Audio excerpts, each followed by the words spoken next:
nation. The hobby is the people. Weekly news and interviews. It's your number one source. Sports Card Nation. The hobby is the people. Sports Card Nation. What is up, everybody? Welcome to episode 232. Hope everyone had a great Mother's Day weekend. And if you are the mother, I hope it was great for you. And if you're the dad or husband or son, I hope you took care of all the moms out there in your life. And, we should celebrate them obviously every day. But we know, May comes. It's time to honor them on that day. And had a great cooked here on the grill for my wife, and my son made a orange mint cake for dessert, and we had a good day. Hung out outside. It was a pretty warm day, and even after my wife goes to bed early, me and my son hung out on the deck, smoked a couple cigars, listened to some Billy Joel and some 70s classic rock, talked, and you can't put a price on that stuff. So I hope you did something of that ilk and made some memories and had a good day. We have a great guest this week. Let's get to that. Samuel Evans, assistant principal out of Philly. I don't know what's in the water in Philly, but some crazy content coming out of Philly. And Samuel's a great person. He's a writer. He's a content creator. Tries to educate in the hobby and learning as well, and just got his Grail Card, an MJ rookie, Michael Jordan. We're going to talk about how that happened, and it's kind of a cool story, so you definitely want to look forward to that in our conversation. And also one of our newest members on the Hobby News Daily team there. So a great guy, glad to have him on, glad to get to know him a little better here, working with him at HND, and just conversating with him, and looking forward to meeting him here in a few months in Chicago at the National. But enjoy the conversation. It's coming up. Time for our Hobby is the People Announcer of the Week. This is Mike Summer from the Wax Pack Hero Sports Card Minute. Don't forget, the hobby is the people. If you'd like to be the Hobby is the People Announcer of the Week, do a WAV or MP3 file and send it to sportscardnationpc@gmail.com. For more than 30 years, Robert Edward Auctions has been the nation's premier auction house, specializing in sports memorabilia and trading cards. With significant experience and expertise in all major sport, non-sport, and Americana collectibles, REA has helped clients achieve record-breaking prices for their items and has done so with a reputation for integrity and transparency. By actively partnering with collectors and enthusiasts throughout the entire process, REA has created the hobby's most trusted forum for selling high-quality collectibles. Go to robertedwardauctions.com for more information on how to buy or sell in their next auction. For nearly 50 years, Sports Collectors Digest has been the voice of the hobby, bringing you comprehensive coverage of the sports collectible industry. From industry news, auction results, market analysis, and in-depth stories about collectors and their collections, Sports Collectors Digest has everything you need to know about the hobby. SCD is also your leading source for listings of sports collectible dealers, card shops, card shows, and the latest from the industry's top companies. To check out all the latest news or to subscribe to the hobby's oldest magazine, visit sportscollectorsdigest.com or call 1-800-829-5561.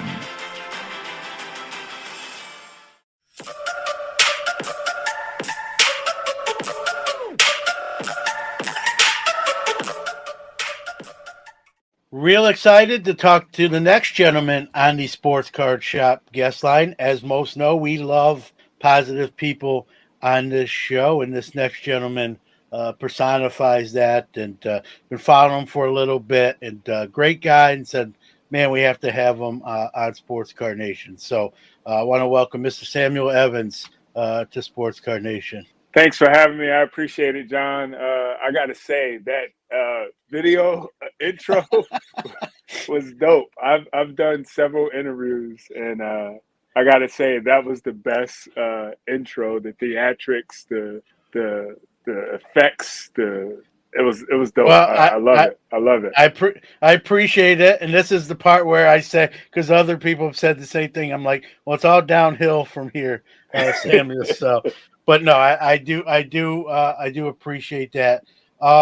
You're like I said in the intro there. You exude positivity. I think it comes from what you do. You're in education, as I am, and there's something to be said about that. I know we're probably both biased, but I really believe that's true, that it's important to be sort of a positive influence, a positive, I know Charles Barkley said, the role model quote, but I believe we're all, when there's kids involved and they see us, we're role models, whether we like it or not, we're on. And that's just the way to me, it's always going to be. Have you always been sort of a positive guy? Where does that come from? I mean, I've always been an optimistic type of person. I think it probably has a lot to do with my upbringing and where I grew up in North Philly. At one time that being the most dangerous neighborhood in Philadelphia. And just the trials and tribulations of growing up in that space and the things that, I had to overcome, the things that, I was both a I don't want to say victim of, but a product of my environment, but also contribute to those things that to a certain extent, and until just meeting the right people in my life at the right time in my life and realizing my potential and my capabilities. As someone who loved basketball, played basketball, but also as a person and a learner, and I still walk with those things in my life, and now I'm still trying to learn and grow as an educator, a father, a husband, and for me, it's just all forward, upward maturation in all the areas of my life and that I care about. And I just personally, I just believe in the psychology of positive thinking. I think when you at your lowest moment. I think at times we don't give enough credit to how resilient our mind can be. And I think, starting with yourself and having those positive thoughts can transform your outlook and how you see things and move you forward and put you in the right places to connect with the right people so you can reach your full potential. So I think it's a collective thing. I think it starts with you, and then it starts with surrounding yourself with the right people. Yeah, well said, and very true. Right, the mind can be your best weapon or your worst enemy, right? Depending on where it's at and how it's working. And I know I made it sound simple, but sometimes it's as simple as that on occasion. You mentioned you're from Philly. I don't know what's gone on in the last couple of years, hobby wise. But I'm not saying Philly was always been in the hobby, but the last couple of years, it's really exploded with content creators, people talking about the hobby, promoting the hobby.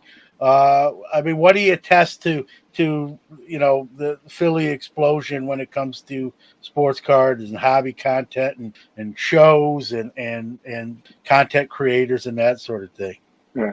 Before I answer that question, there's one thing that I wanted to add that I forgot to mention is, sure, being a father and being an educator, I'm in a space where, my children are always watching my every move. My daughter, who, I have access to 24 hours a day, that lives in my home with me, is always watching my every move. My students are always watching my every move. So it's very important that, I have a mindset that influences my actions, because in turn, it's going to influence their mindset and their actions. And, that's something that, I pride myself in practicing. And then also each day looking in the mirror and pushing myself to say, did I get better? And did I reach my full potential? So And that's an ongoing work, So just with mental health and going to therapy every week and being vulnerable and really holding myself to a high standard in terms of practicing what I preach. Yeah, But no doubt. uh, Yeah, no doubt. And in seeing what you're doing, man, you're doing a great job. And I work in high school in the special education department, so mental health is very important. I think sometimes we don't talk about it enough. And I don't want to make this a school show, yeah, although it's very important. But yeah, again, but Philly's really on the come up when it comes to. yeah, The hobby, content creation, shows, podcasts, all that good stuff, which is awesome. What yeah. what what do you test that to? How do you explain Um, that if you can? I think I attest that to a generation of good people and good collectors returning to the hobby um, in the midst of a global pandemic. And during that global pandemic, we were able to use cardboard as a way, one, to be therapeutic, but to two, explore the nostalgia that we once experienced as a kid and to recall that and reimagine that.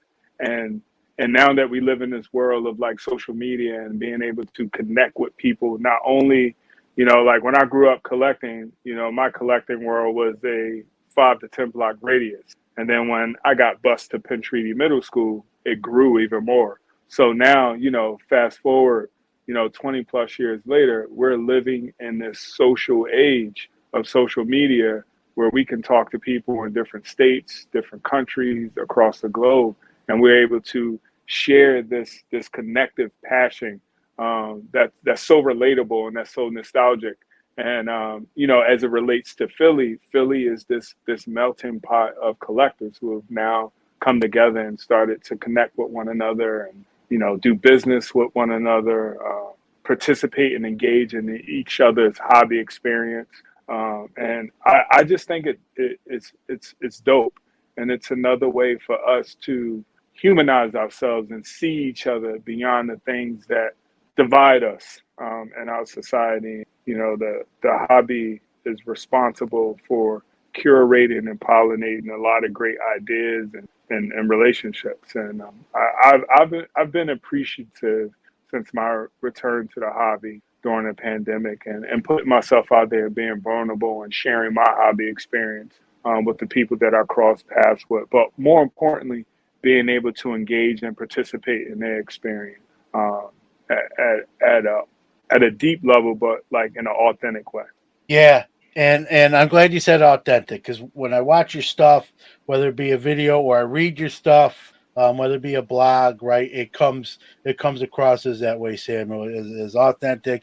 You're sharing your personal experiences, your personal thoughts, opinions, how you feel about things, and as a hobby, I think that's important, right? Anyone can turn on a mic, start writing stuff down, but if it's not really from you or how you feel, it's sort of like being an actor, right? And Yeah, nothing wrong with being an actor. That's what we go to movies for. But I think I don't want to speak for everyone, but I think when people consume content, they want the real stuff. They don't want to yeah, feel like somebody's just playing a role and it's yeah, action and okay, now I'm in the character and here's what I'm yeah, going to say because I know that's what people want to hear. yeah, And that's how I am. And so when I see that from others, I appreciate it all the more because I don't think 100% across the board it's happening. And so when yeah, you see it, yeah, you appreciate the person and the fact that they're like that. It's your first time on this show, so it's kind of the standby podcast question, but kind of talk about your hobby journey, like when you started. When you mentioned, I know you mentioned when you were a kid, and then kind of fast forward to even yeah. today, sort of that timeline, Yeah. if you would. So my hobby story is similar to a lot of coaches, right? Grew up late '80s, early '90s, right? Having older brothers and seeing their cards for the first time and being exposed to cards that way. and like, oh, what are these things? I see these people on TV, and I see their athletic exploits on TV, and now I have a piece of that in my hand, and as an 8, 9 year old seeing cards for the first time, in like 90, 91, I wanted my own collection, and I wanted to collect like my big brothers. It was one of those things where, when I look at my hobby intellect or my hobby knowledge now, it wasn't nowhere it is, when I was a kid, but it was just pure passion and pure joy wanting to collect cardboards. And, you know, having that 3 to 4 year run collecting cards, sitting on the stoop, Letlow Elementary, just learning the space from my 5 to 10 block radius and all the kids who collected in my neighborhood. And being exposed, having this small window of being exposed to vintage cards. The first card I ever seen was a Hank Aaron card, my first vintage card ever.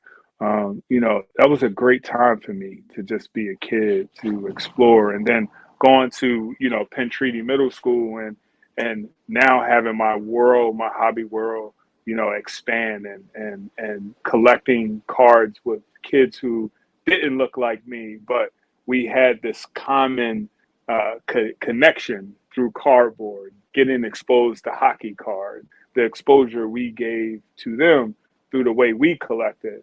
It was magical. And, even during that time, like our hobby world, it went from cards to the little pog things that, you flip over, and we collected that for some time. And, it was one of those things where, growing up in a situation that I grew up in, I had opportunities to be a kid, and then, life happened, things happen, things come up, situations and families, happen that are life altering. I had to give up the hobby, and, I packed my cards up and threw them in the trash, when I was like 12 or 13 years old. And, I always told myself that I would come back. And, fast forward some 20 plus years later, or even before that, in prep school, when one of my roommates gave me their like card binder, and it took me back for a moment, but it was a brief moment, because it was years. I was 19 and I had cards, but that was when I was 12 years old. My priorities was different. I wanted to play ball and deal with girls. That was my focus, like any other teenage boy, going through the pandemic and COVID, and, spending time with my family, my wife, my Skylar, doing all the stuff that we did as a family, and then finding time for yourself. I went into my spare bedroom closet, and, I found that binder of cards. Then I also found these packs of cards that I picked up from a flea market. I just threw in my closet a couple of years before the pandemic, and started opening up packs, and, the rest was history. And, I went through this like reminiscent moment of like, can I remember all the cards that I used to have, writing those cards down, and, from the 90s NBA hoops packs, the old Flair, late 80s Flair packs, those early 90, 91 collector's choice upper deck. Just remember all those great cards, and then the great inserts that, I saw, and then the ones that I missed out on in the mid 90s. And you think about some of those draft class with, Kevin Garnett, Kobe Bryant, and all those guys. So it was just a real moment to just rekindle my passion for collecting. But the difference was I was a 12-year-old. I was a 38, 39-year-old, right? But I was collecting like I was 12, and the space was different, and the hobby was different. So I had to go to school, and I had to learn the landscape. And, I did it through social media. I did it through, reading, and, taking that journey of like all the years that I missed out on, like what happened to the hobby after the junk wax era. And how did it get to where it is now? And, going through that journey, I originally had this mindset of like, I'm going to sell cards, I'm going to make a ton of money. And as I jumped into that world and I started to pay attention to the landscape at a deeper level, I was like, that's not me. That's not how I want to operate. That's not how I want to function in this space. And, I just went back to my core. I'm an educator. I'm a teacher at heart. I like to tell stories. I love history. I said, I'm going to tell my story through this lens that I call the hobby experience. And through that lens, I'm going to talk about my journey as a young collector and my journey now, and share all the moments that I have from, my first experience of going into a local hobby store, you know, now, which I didn't have those experiences as a kid. That wasn't a part of my purview as a collector when I was a kid. Um, I didn't have local hobby stores in North Philadelphia. We went to big box stores like Kmart, Toys R Us, and that's how we got our cards. So, you know, card shows, that was a foreign concept to me as a kid. I didn't know they existed. And just being able to enjoy that world now, share that, with my daughter Skylar, and eventually, have that same moment with my son Grayson. I think it'll be a great experience. And Skylar loves collecting Pokemon cards, and she has her sports cards up in her room, and it's just an awesome thing to see when she gets into that mode of like wanting to look at her cards. Right now she's 6 years old, so she likes everything. You know what I mean? But when she has those moments of like wanting to look at her cards, wanting to go to card shows with me, it's amazing. And it's been a fun journey, and I've just been enjoying it through writing and sharing, my experience as a collector. Yeah, and you do a great job at that, as I said, and we're glad you're back, Samuel. And it's awesome to share with your kids, right, when they have an interest, whether it be sports cards, Pokemon, and whatever. And she's young; that can change too. Yeah. As you get older, your preferences can change. Talk about what was the most difficult thing being away for some years and then coming back. What was the hardest part in returning to you? That's a great question, and I tell this to people a lot.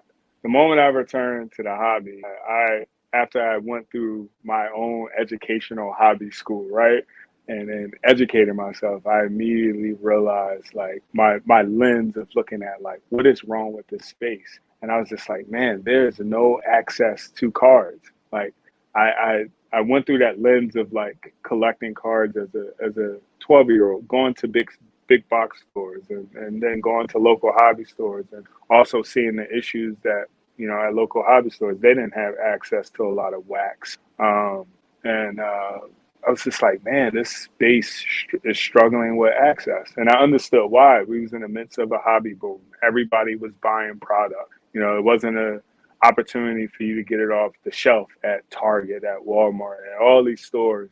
When you think about that supply chain, and local hobby stores not having access to certain distributors, and then when they do get the wax, they have to upcharge it just so they can make money, so they can meet their bottom line. And I was just like, man, this isn't like as a kid, I didn't know the industry side of the hobby. I just collected because I love cards. But being able to look at that world through my lens as an educator and realize like the inequities are the issues where exposure, like, yes, people are being exposed to the hobby, but everybody isn't having the opportunity to truly experience cards that at that moment of infancy where there shouldn't be any barriers. It should be fun. It should be engaging. It should be authentic, and it should be accessible to everyone. Yeah, no doubt. I agree. And, when we talk about those late 80s and early 90s, right? Obviously, things were easier to afford. Now, again, Yeah, when you compare eras, right, everything goes up. It's just yeah, part of the cost of doing business, cost of living. So, I'm not saying we should expect 50-cent packs in 2022, 2023, yeah, yeah, but as you know, you've seen stuff. It's astronomical, especially during the pandemic itself. What stuff was doing, and it's true. Like I think if I was I was a 7-year-old kid when I started in 1979. If I was 7 in late 2021 or 22, and I wanted to collect cards like I did in 1979, the terrain was definitely more difficult and more costly, and yeah. maybe I probably wouldn't have happened most likely if I was in 21 instead of 79, and that's something it's important to note. And as strong as the hobby was, and as well it was doing, some people, I think, were, like you said, sort of getting priced out. And it's always, you don't really want to see that. But sometimes it does happen. Your assistant principal at your school. You're back in the hobby. Do you bring any of your hobby to work? Do kids in your school that do they collect? Do they come to you and say, Mr. Evans, I look at this card I got. Like, what's your how much hobby goes to work with you? I guess is the way to put it. It's ebb and flows, and it has its moments. There are a lot of kids who collect at my school. There's a lot of kids who follow my sports card collector page. There's times where, like, when I got my Jordan card, I brought it to school and showed it to a bunch of kids, and they were, from like grades 9 through 12, they were all like, "Oh my God, how much is that worth? That's crazy." So there's a lot of kids who collect Pokemon and all the different genres of like cardboard, beyond sports cards. And a lot of them, they're private about it, because like they're high school students, but a lot of them are like public about it. Like, and we had this moment where we were going to create a card club, but it just couldn't take off because the kids, they had other obligations, and they were busy, sports, band, all different types of clubs and outside of school activities. But it's definitely like a thriving little, it happens in silos. That's the best way to describe it. And it haven't came together at our school where it's like this fully functioning club where kids can sit and enjoy and talk about their experience. But definitely the hobby is alive in my school, and I have my moments where I'm like geeking out and talking to my students about it, and we find this way of connecting, because I'm an assistant principal at a predominantly white suburban high school. It's fun. It gives the kids another way to see me, as opposed to like, oh, Mr. Evans, the assistant principal, but wow, Mr. Evans collects sports cards, so he's human. And he does other things besides, this. So, it's fun, and I enjoy it. Yeah, it's a great point. Brings that human element, right? That, being assistant principal is my job, and it's important, but I also have, there's life outside of school, right? You got to do your work here, and you can enjoy stuff as well outside of it. And that's always important. I always get a kick, like you talked about the Jordan rookie that you acquired and you brought. Like, there's some of those players that it doesn't matter that they're no longer playing. Like, they're just iconic, where every generation will know who Michael Jordan is. Kids that aren't even born yet are going to know who Michael Jordan is just because of the greatness. And some players sort of transcend the time they even played in. Others, not as much. You have to do a little bit more research and that sort of thing. But you show a Jordan card to anybody. You can show it to an 8-year-old kid or an 80-year-old lady, and they both will have probably similar reactions, right? Oh, that's neat, or what's it worth? That's his rookie, that's his first card, and that sort of stuff. And there's not a lot of players that can fit that description, but Jordan definitely epitomizes that. Time for a quick break, but we'll be right back. Hi, this is Pat Hughes, Cubs announcer, coming to you from the Sports Card Shop in beautiful New Buffalo, Michigan. The Gocher family has built an incredible place here for collectors to buy, sell, and trade cards and memorabilia. Be sure to stop by and let them show you around. TheSportsCardShop.com, connecting sports, athletes, the hobby, and collectors around the world. Are you a new sports cards collector or someone returning to the hobby? Maybe you're just looking for a friendly, trustworthy hobby community to hang out with and enjoy collecting. Midwest Box Prints has been bringing collectors together for many years with affordable breaks, helpful threads, and a Discord group packed with generous people who genuinely care about the hobby and other collectors. Check out the breaks at MidwestBoxBreaks.com. Our goal is to bring you as much value as possible. Also, find us on Twitter at MidwestBoxBreak. Hey folks, John here. Just wanted to remind you, use the discount code MBB10 for 10% off your first order at MidwestBoxBreaks.com. Thanks for sticking with us. Let's return to the show.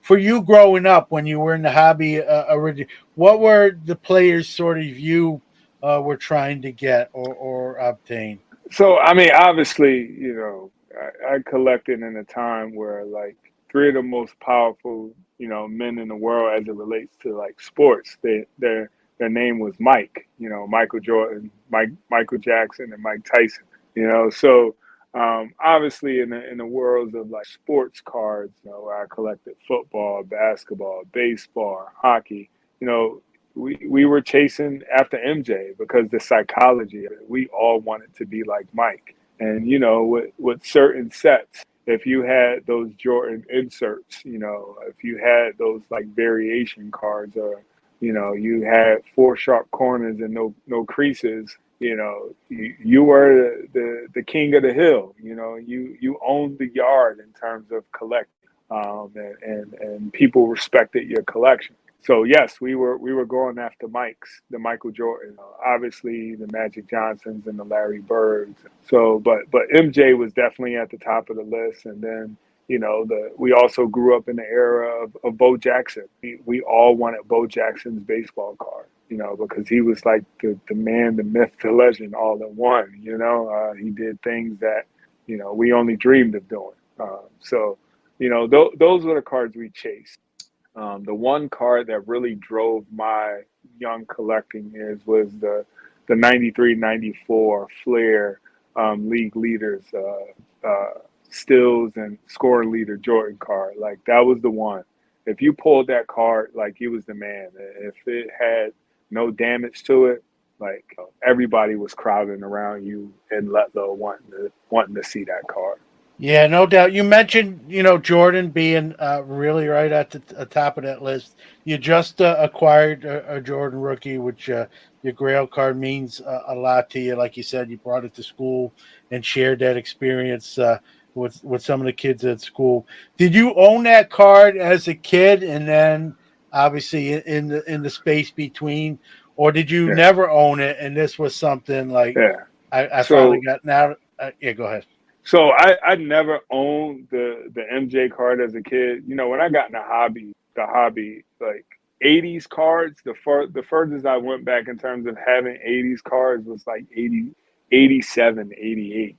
And when I got the opportunity to get those packs, I felt like I was the man. Like, oh, I got cards from the 80s. But in terms of like hobby knowledge, I had no understanding or I didn't know anything about the 86, 87 Flair set, that Flair Premier set. That wasn't a part of my experience. That wasn't something like that type of knowledge wasn't something we talked about as kids, and being more knowledgeable now and understanding the history of the hobby and certain sets, iconic sets, like that wasn't a part of our experience. Even when I was at Penn Treaty. So that idea of like, oh, the Jordan, like the Michael Jordan 86 Flair card, that wasn't like the rush we got. It was more like his early 90s cards, when he started to win those championships and those insert cards that we wanted of MJ. But coming back to the hobby and submersing myself in the history and learning about, the 84 Bowman set, the 61 Flair set, the 86 Flair set, like all those classic and iconic sets, going to that hobby school and like, man, there was some phenomenal cards made. The 52 top set, there was some phenomenal cards made over the decades. I have this undeniable belief about the hobby, that there's no limit that every card ever created everyone has the opportunity. It's all about time, place, the right people, and that's how it was with the Flair 86. Jordan, time, place, and the right people. And, today I can smile about it, having a SGC 7.5 graded Flair 1986-87 Michael Jordan rookie card. Um, we all know the debate surrounding it. Is it his true rookie? But it's one of his first mainstream cards, and I'm happy to be a part of Club 57. So it's awesome. And I'll end the debate. That is his rookie card. I'm not even saying the star rookie can't be considered a rookie card in a different sort of with different qualifications. Yeah, But that's his first card out of a pack of cards, and you've seen what it's done in auctions, and I think the public consensus is that's the one of the cards you want if you're going after Jordan. And you want to get his rookie card, that's the number one card on the list. It's always been in my book, and you make a great point too, right? When we collected in the 80s and 90s, listen, rookie cards existed then. I'm not saying they didn't exist, yeah, Samuel, but they existed sort of in a different sense than the way we see them today. There wasn't as yeah, much of a clamoring. People yeah, were, hey, I got a Jordan card, right? They were almost happy to get, like you said, different Jordan cards meant different things to different people, right? yeah, Everyone yeah, had their favorite. Where now we know, like when you talk about Jordan, one of the first cards you're thinking about is the 86-87 Fleer or the Star yeah, card. And then you talk about everything else. It wasn't exactly like that back then. So hearing you tell that, it really rang true to me because it was like that. People yeah, didn't put as much stock into a first card or rookie like we do now, and so it was interesting hearing that perspective. Share what you want. You don't have to give prices out or whatnot, but in getting that, as you said, yeah, SGC 7.5 Jordan. So yeah, I know you wrote a blog about it. You're part of the Hobby News Daily team, along with myself. You've already written a couple great pieces. I urge anyone listening, if they haven't read it yet, head over there. Shameless plug, but Samuel writes some great stuff on his own and as part of that group. But talk about finally getting that Jordan rookie. Whatever yeah, you want. Again, you don't have to get too personal with, yeah. with prices Um, but I would say this, and to your last point, right? The rookie craze didn't happen for us in my area where we collected until Shaquille O'Neal came to the. That's when like this idea of like the rookie card. It was like thunder, lightning in a bottle, right? Like Shaq was larger than life, you know what I mean? And everybody wanted his first card, but beyond him, like we didn't this idea of like I want a Michael Jordan rookie or a Magic Johnson rookie or a Larry Bird rookie because they were like the big three, right? That wasn't a part of like the way we collected. But Shaq was definitely the one who introduced us to this rookie craze simply because of he was just a larger than life like personality coming out of LSU. Um, in terms of the acquisition of the 86 87 Flair Michael Jordan, you know as I'll often think back to that night, right? Like the first after I got the card, there was this week of like, I kept the card next to me, like so every day I left the house it was with me, going to and from work and hanging out at home, and it was this moment that I had to go through, like wow, I just acquired this card that everyone talks of, and now I have it. So I had to go through this like exploration, and like getting off that natural high of like, oh, I got the card, and like now the card it sits with my entire '86 Flair set, that eventually I'm going to send off to get the whole set graded. Um, because I think it's just one of those iconic sets to have if you're a set collector. But going back to that night, it was just a normal day, leaving work, walking into the store. Bob, the owner of Media's sports cards Media PA, we will always have our normal conversation because he was an educator as well, and retired educator, owns a ski shop and a card store, all in one. And the moment I walked in the store, I saw the card. And even before, we had our normal conversation, I said, "You got to tell me how you got this card and what happened." And after going through that moment that night and leaving the store, I didn't get it that day. I went through this 10-day period of is this meant to be? Is it like I'm the type of collector, if I could, I know that there are a lot of cards and there are many moments that I've passed up on cards that I know because it's got to be right and it's got to feel right. I don't want it to be impulsive, right? And I just went through this 10-day period of is this it? Right? Is this my moment? And if it's not my moment, it's not meant to be. Again, I'm thinking from the mindset of there's no limits to this hobby when it comes to acquiring cards. That's the mindset that I'm thinking of. Time, place, and the right people, right? And I said to myself, I was like, it's meant to be. And I called them up. I said, "Hey, Bob, do you still have it?" He said, "Yeah, I still got it. It's in the showcase." I said, "All right, I'm coming to pick it up."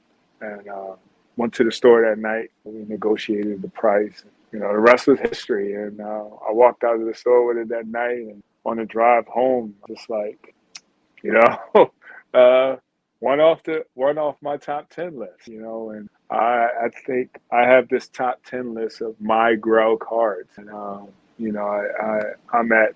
at 7 of 10 right now. And I got 3 more to go. I know one is rookie Richie Ashburn card, and there's 2 other 2 basketball rookies. But it's one of those moments that I often think back to, this appreciative that I came back to the hobby because a lot of the things that I'm doing now as it relates to the hobby has just been very positive and fun and therapeutic. Just being able to embrace that inner kid and reclaim the kid that I had to put away when I was growing up. So definitely a fun moment. I think the price point was appropriate. And I always do business with Bob. He's awesome. Always tell him all you gotta do is let me know one day, I'll volunteer at your store.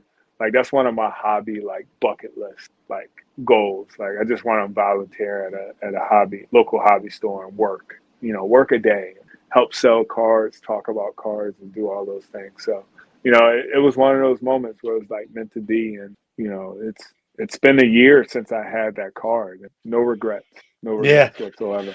I mean, No doubt. I've had people offer me, upwards of 10, 15 grand for that card. And I said, no, because I said, you're offering me that much. I know what the card's worth to me. I'll sit on it a little bit. Yeah, no doubt. What a great card, right? Great story. And like you said, it was either going to be meant to be or not meant to be in this case, right? Meant to be. And you look at it, whether it's a year later, it's funny because the Jackie for me, the 48 leaf is that card to me. And I don't love it any less all this time later after acquiring it. If anything, even more. And it's almost, for me, I chased it for a little bit. I had a couple opportunities to buy it, and I kicked the can down the road. Nobody's fault but my own. And it cost me a little bit more because I didn't buy it at certain other times. But that's how it goes. And I'm glad that I'm older than you, Samuel. So I'm every all the time that ticks away, and I don't have this card or own this card, there's going to be less time I get to appreciate and enjoy the card. And finally, I said, I got to get this thing, and I did. And it's it's behind me over my shoulder, and every day I see it, and I don't. Again, like you said, no regrets, and I think in some senses I probably appreciate it more, and it's almost a relief because now I don't have to worry about will I ever get it, right? That question's been answered. You mentioned taking the Jordan places. I would be so nervous to take a car. Like for me, like taking a Jackie outside the house. Like, what if I drop it? What if it falls on my pocket? What if I set it down and then, and something happens, whatever that may, like, I'd be so nervous with it. So I was smiling when you were talking about taking it place, because my mind I'd be a nervous wreck like that. I would I for that whole probably like it was like a 2 week period. I would have it like in my overcoat, like right next to like sitting on top of my heart. So it's just it was one of those things that I got to experience this, right? I got to go through that experience. And the funny thing about this acquisition, and I didn't mention this in my hobby blog that I wrote. I was the only one that asked about that car the time it was stored. And Yeah. there's a lot of people who go in and out of the store, and no one asked, no one negotiated, no one picked it up and wanted to purchase it or anything. And he told me, he was like, only person that asked about this. I don't know if you have a theory to why. I can tell you why. I think, I mean, it probably is intimidating, right? Or someone Yeah, thinks like yeah, either they already know, like, not yeah, in my budget, I'm not even gonna like yeah. entertain the thought, or they're almost I scared to know.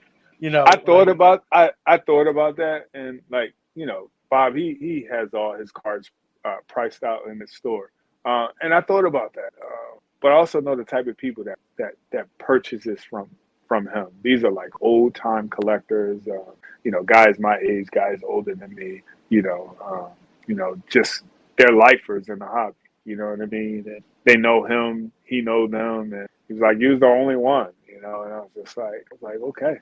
It was like, so it was one of those things where it's like, maybe this was the moment. This was it was meant to be. It was meant to be. And I that's couldn't what. ask for a better person to buy the car from. Yeah, that's always nice too when you really like the person you're doing Yeah, business. I think it yeah, makes I think it makes negotiating smoother. And I think hearing you say how like you're really the only one that even negotiated or expressed it, I think it goes further to the show, right? It was really meant to yeah. be there. Samuel, I appreciate you coming on, man. I'm glad you got to Jordan.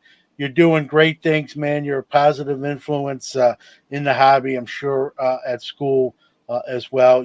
As a fellow person in the education system, it's sometimes I know it's easy for me or us to say sometimes we don't get enough credit on how important our roles are, and I appreciate you, and I'll say a thank you for even just that. But even what you're doing, sharing your experiences, coming back, and the terrain that you're encountering.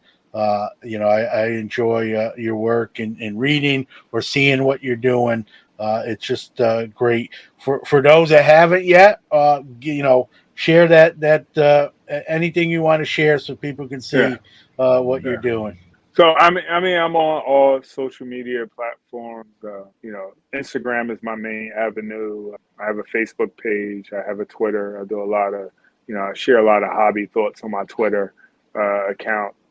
Also have a YouTube, and I'm also a part of Hobby News Daily. So it's the Sports Card Collector, TheSportsCardColtr, or just type in my name, Samuel C. Evans. And yeah, just I always say this: don't follow me, follow the hobby.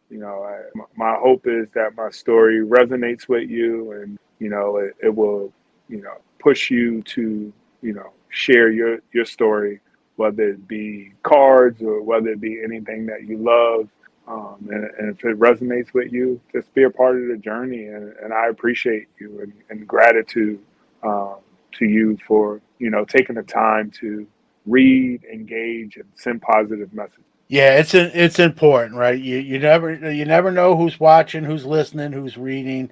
We don't swear on the show, and I've had people message me and say, John, I appreciate the fact that you don't put any bad words on your show, even if someone else says them, you take them out, because I love your show, and I might be driving my kids to school, and I don't have to worry about them hearing something that I didn't know was coming. And so that's my mindset as well, right? You just don't know. You always want to, be a positive example, even in language when you can. And so I completely get that. Well, listen, I don't have to tell you this, but man, keep up the great work. Keep doing what you're doing. I look forward to even more stuff from you. Thank you for giving the show some time. I'll put your handle in our episode notes so people know where to find you, because I think you're doing some great stuff, and the more people can see it, experience it, like you said, the hobby experience, I think they'll be better off for that. No, John, I appreciate you. I know we met, when I reached out to you and Danny.